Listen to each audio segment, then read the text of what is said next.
Welcome back to Game 2 of this best of 3 series, my bad, between Liquid'HerO and EG.HuK over there. And you know what?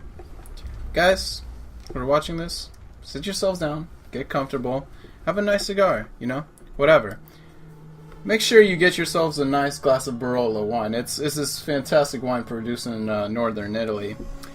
And, enjoy it because Hero's going to give us the cheese to go along with it. Yeah. And with this, he hasn't put out anything yet. No pounds and whatnot. It's going to be a 2-gate. He's going right inside the base. Actually, this is pretty ballsy. It's actually a really nice spot for it because it's this big lump of area around this is the main of the map where you're not going to scout it necessarily unless you're really diligent. But it's not a general area where you would scout because, unless you see your opponent's base and you see there's something there, you're like, okay, what's up?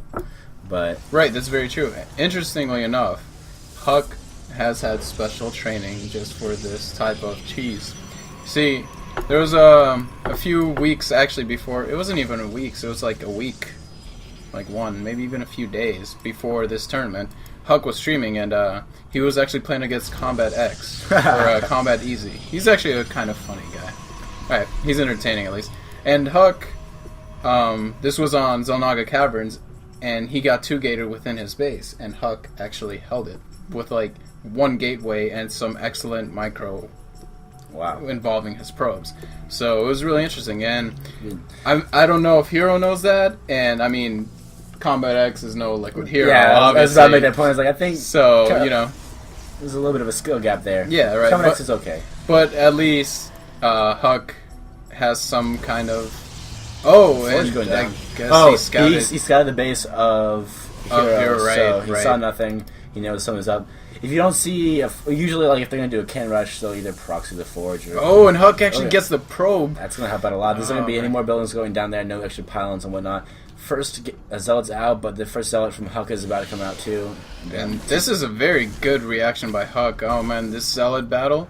It's actually going to be really close. Hero's going to have the unit advantage for a little while, but HuK can throw down a cannon, and cannons are just fantastic early game against anything, actually. It takes quite a few zealots to kill a cannon, especially, and you'll be losing zealots too. Nice probe micro from HuK, pulling him back without losing any. Yeah, I don't... Yeah. He's lost...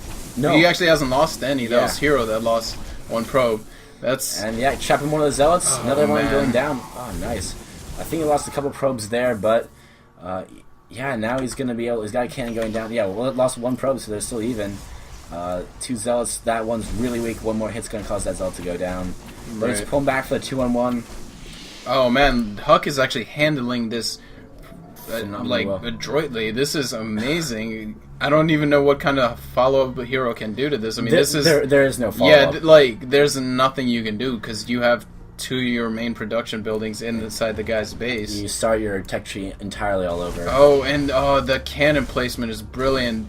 There's only one spot that Hero can actually attack that gateway from, and HuK can just micro with his other zealot. This is really strong. HuK actually has 2 zealots chasing one towards the main of Hero too. So if he gets in there, he will be able to do a lot of damage to those probes. A cyber core going down, so. I guess Hero is going to try and continue this somehow, maybe throw down 2 more gateways as main and try to 4-gate, but I don't see that working out well at all. Frankly. And Hero's actually doing his own probe micro, combining it with the zealots too. HuK gets 1. Oh man. 2. I think he had 2 probes there. Yeah, he scaled 3 altogether, so that's pretty strong. And there's not much these zealots can do with these 2 zealots and the cannon right there. This is really bad for Liquid'HerO. And HuK even has Warp Gate on the way with a 2nd gate coming up. Once he gets those stalkers, there's that stalkers, and he can just kite these zealots forever. And with HuK's micro, we know that he will.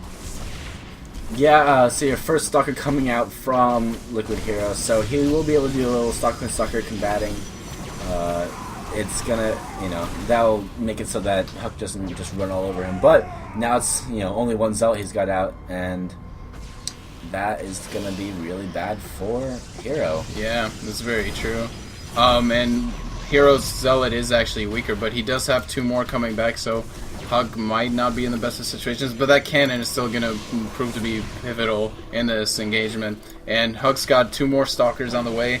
and gateway research is about 3/4 of the way done. So Hero hasn't even started his. Yeah, HuK loses a stalker there, but there's one stalker that's about 75% dead of Hero.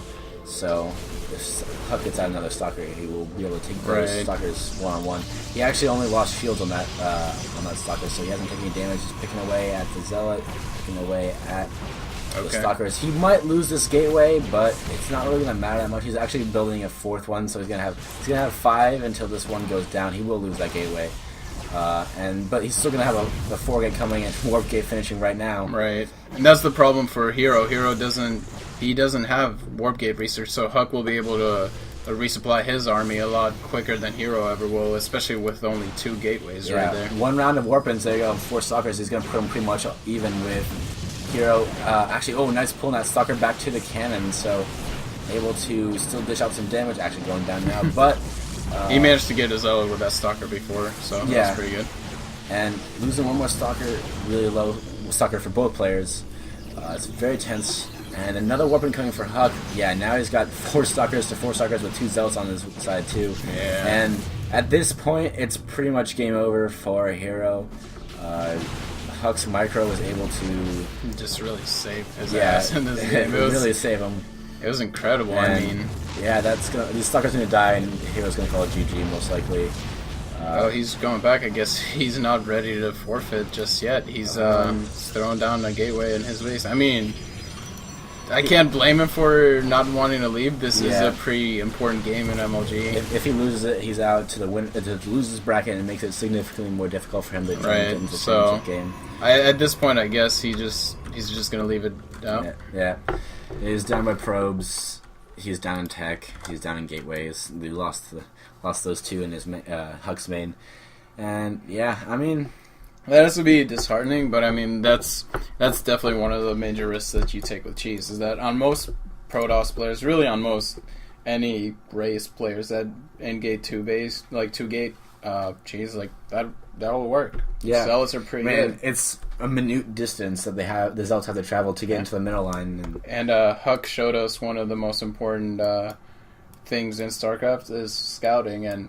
Not always just seeing what's there, but what is in there, and responding to that appropriately. He saw that there was no buildings whatsoever inside Hero's base, and he knew that some kind of cheese was coming down, whether it was a cannon rush, whether it was a 2-gate, and so he placed on his forge. So I feel like that's one of the most important things, especially for I guess players in lower leagues. That's something they need to learn. So even if you don't know what's coming, just being safe, the cannon's just a big safety net. Right. So even if, he proxied DT somehow, I mean, what he saw didn't make sense for proxy DTs. So, he might not have known exactly what was coming, like you said, but he knew what wasn't, and he knew it wasn't going to be a 4-gate. He knew it wasn't going to be some, standard type of play. So when you know it's not going to be standard, then you kind of have to change your play accordingly. Yeah. So I mean, if you play safe against a really aggressive play, and you're able to stop it, then you're infinitely ahead, as we can see. Right, and then the other guy will GG. So that's